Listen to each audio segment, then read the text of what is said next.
Namaste, I'm Shweta Likhit Gupta, and today we have with us Dr. Sanjeev Garg.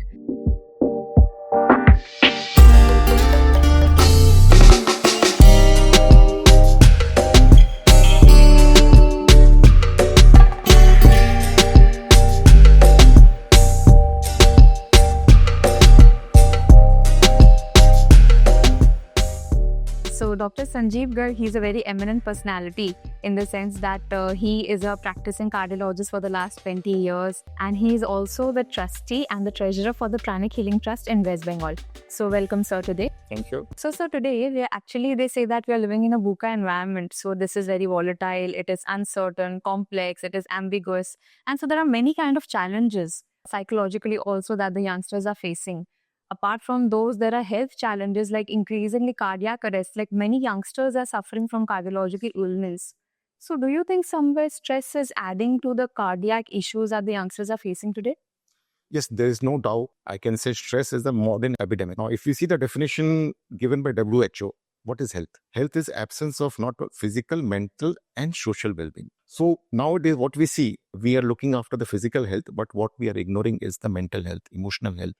And if you see people around us, everyone is so much stressed out. Every day we get patients in our OPD. They are so much stressed out. Their blood pressure is high. Everyone, be it of any profession, be it student, be it housewife, be it of any profession, they are stressed out. It is the number one biggest killer disease. We need to take care of the stress. So, sir, like you're a medical cardiologist, so definitely whatever you say, that definitely has an air of credibility, reliability. So, how does stress really affect the physiological functioning of the body or the physical body? See, stress is something every day we had around 60 to 70,000 thoughts per day. And if anyone analyze, just say for the 5 minutes. So when these thoughts affects our brain, so there occur biochemical changes in our body. There is a stimulation of sympathetic system, which increases our heart rate, which increases our blood pressure, which increases our blood sugar. It increases the stress hormone in our body. So stress make your blood more sticky. So you're more prone to develop heart attack. Stress make your blood pressure high. Stress increases your heart rate. When the heart rate is high, your heart is pumping more. It is working more. Stress make you susceptible to infection. So stress is the mother of all the disease. So, sir, basis my understanding from our current conversation, stress is indeed a big killer. It actually adds up with the diseases. So, how do we handle stress? Like, should we go to a doctor? How do we handle it, manage it? Can it be cured? So as I said, the stress is the biggest killer disease. Nowadays, what we are seeing is lifestyle disease. So to counteract this lifestyle disease, we need to change our lifestyle. Like we go to gym for our physical health. We see young people dying of heart attack. What is the reason? Is it cholesterol, sugar, or it is stress? That need to be answered. So, sir, you just mentioned that certain changes in the lifestyle are required to combat this epidemic. So, what kind of lifestyle changes would you suggest? See, what I've seen in my practice, people are very enough health aware. They do take a healthy diet, especially the youngster I see these days. They go to gym regularly, but still they are not immune to disease. What is lacking? So for my understanding, I think what benefited me is the regular meditation. Meditation is the, I say, multivitamin, which can take care of most of the diseases. It can help us in most of the lifestyle diseases. So you just said that perhaps meditation is the holy grail for managing the lifestyle changes. So, do you practice any meditation, and what kind of meditation do you practice? Yes, for me, if I like medication and meditation, if you replace C of medication, it comes to meditation. So I prefer to do meditation rather than medication. And what meditation? Yes, I am doing many types of meditation. It has benefited me a lot. Like we as a doctor, we work physically 7 days a week, phone calls in the mid of the night, you have to rush to attend the patient. So it is mentally and physically very challenging and very stressful. But yes, in this stressful environment, meditation helped me tremendously to keep myself fresh. So definitely the secret of my good health is meditation. You're also closely associated with the Pranic Healing School, like you're in trustee of the NCCS Pranic Healing Trust West Bengal. So do you practice Pranic Healing meditations as such? See, when I am trustee, definitely I am practicing pranic healing. I have a question here. Like Pranic Healing and you're a practicing cardiologist. So do they really talk to each other? I mean, how come you landed up in the school of Pranic Healing, energy healing, alternative healing? Yes, when first time I heard about panic healing, to be very frank, I was not interested. I was very happy with my practice. My patients were happy. So everything was going smoothly. I was not interested in any other alternative method of healing. So I was avoiding there were patients who were calling me to attend the session. I was avoiding it. Then fortunately one day I attended one of the sessions. There was something which attracted me. And once I got into the school, I did the workshop, I attended the most of the thing. It totally changed my concept about my life and about many things. For me, healing is not like healing your back pain or healing your arms or healing fever. For me, as a doctor, I said, better come to me, take the medicine, that will work. So pranic healing is a multi-dimensional. So it starts with healing of your physical body, healing of your addiction, maybe, or whatever it is, healing of your emotional body, healing of your anger, healing of your fear, healing of your relationship, healing of your financial problem. We can talk about many layers of healing, many things about the healing. But yes, people connect with healing of fever, healing of the pain. That is what they connect with. So, sir, help me understand that can energy healing modalities like pranic healing, can they be integrated with the medical procedures, medical treatments, and can they lead to even better results for patients? Definitely, yes. So what we were talking about, the stress. Now, before I came into pranic healing, for me, what stress is something which we are helpless. So patient, when they come to us, we treat stress with the symptoms, like if their heart rate is high, pressure is high, we give medicine, sugar is high, we give medicine to control symptoms of the stress. But I was not able to find the root cause of the stress and how to treat. Treatment is one thing, curing and healing is another thing. So pranic healing gave me another dimension to not only to treat the stress, but yes, to cure and heal the stress. Now, coming back to this, what is stress? Stress is a type of energy. So this was a new concept to me. So when the stress is energy, can we change? Can we heal the energy? Yes, if you see most of my cardiac patients, whether it is a hypertension, heart attack, was we have done the pacemaker or we have done the stent, most of these patients are stressed. The family are stressed, whether I have heart attack again or not. Now, I have used for my patient medical treatment along with the pranic healing, especially for the stress, and I have found a wonderful result. Their pressure, sugar, and cholesterol are much, much better if we combine medical treatment along with the energy healing. So, you just mentioned that you have tried integrating pranic healing and medical treatment for your patients. So, did it really benefit them? What was the experience like? Yes, like just to give a simple example, like patient come to us with high blood pressure. And if I start the medicine, sir, we don't want to start the medicine because once you start the medicine, I have to take the medicine for lifelong.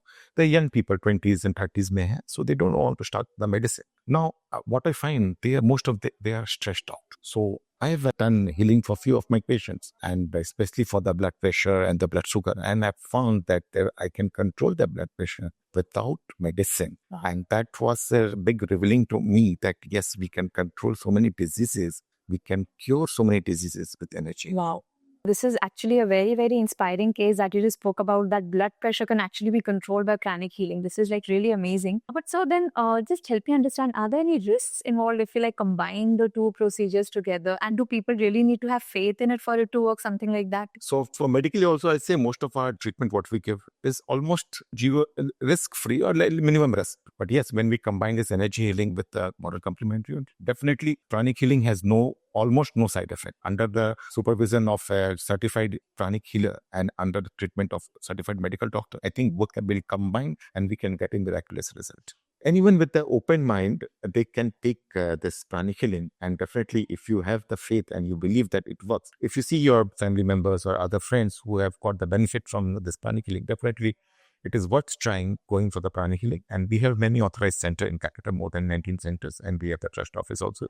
You can reach out to us through our social media. We'll definitely come back to you. So you spoke about meditation at length and that it has really resonated well with your practice and with your life. So how can a person actually who's a non-meditator, who's not experienced meditation till now, how can he get started with it? I mean, the right place, the right start. It's a very genuine and valid question. Now, I've taken many talk shows, and when I asked, do you feel meditation is beneficial? Everyone says, yes, it is beneficial. So when I ask, you want to meditate? Yes. But the question is what to meditate, how to meditate, and where to meditate. This is the biggest question. So one simple answer is go to Himalayas and do meditation there. But that is not practical in present situation. So what I recommend, like we have in our school, very simple and very powerful and very easy, like even a child of 10 years with a simple education, he or she can do and practice this meditation. And this meditation is, I think, is a gift to the humanity. And this meditation is very crisp and it is only 22 minutes. So if anyone can spare half an hour of his time, just like brushing his teeth or taking shower early morning, he can make this as a part of his lifestyle. And this meditation is called Twin Heart Meditation. This is 22 minutes guided meditation, which we are doing it every full moon, in all across the world, in all across the center in the West Bengal, in all the centers across India. So you mentioned meditation on twin hearts. So where can I do it? How can I get started? Is there any training that I need for this? Yes. So as a cardiologist, I can say we have one heart, but yes, this is the twin heart meditation. So twin heart meditation, we are doing it every full moon in almost all the centers. So anyone can access any of the center and have the twin heart meditation. And luckily, at this coming month, we are having one of the most powerful meditation of the year, maybe the decade, or maybe once in 100 years. That is a Vesak meditation. So anyone who is interested, he can join us on 12th May for the Vesak meditation at Dhanodanya Auditorium in Alipur. So a meditation on twin hearts is a part of the Pranic Healing school.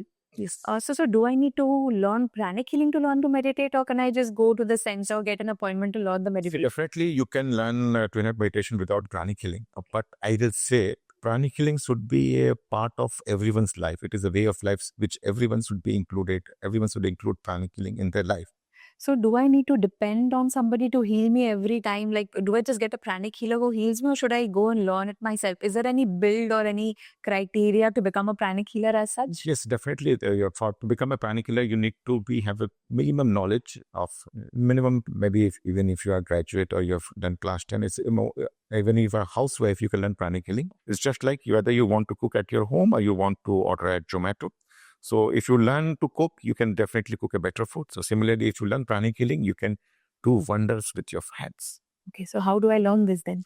You can join, we have many of the workshops, starting with the basic, advanced, and then we have the soul class, which gives you bigger insight into what you are and what is the purpose of your life, why you came into this planet Earth. So we have workshop, which is time from 1 day to 2 days. We have to give time, from 96 for 1 day, 2 days. That will definitely change your life.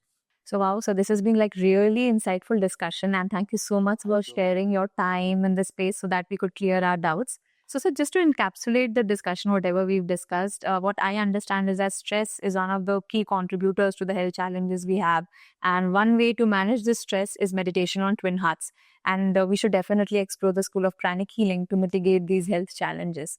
Yes, so thank you so much for your time. Thank you for the opportunity. So definitely, I'll recommend meditation as a very, very powerful technique to flush out all the stress in your aura, in your energies, in the chakras. And along with this, if we practice pranic healing, various modalities of pranic healing, various modalities of meditation, it will definitely a life-changing experience for any one of us. So this Vaishak, we have a wonderful opportunity to come and join and have a wonderful, blissful peace meditation to bless yourself and bless your family and our state and country.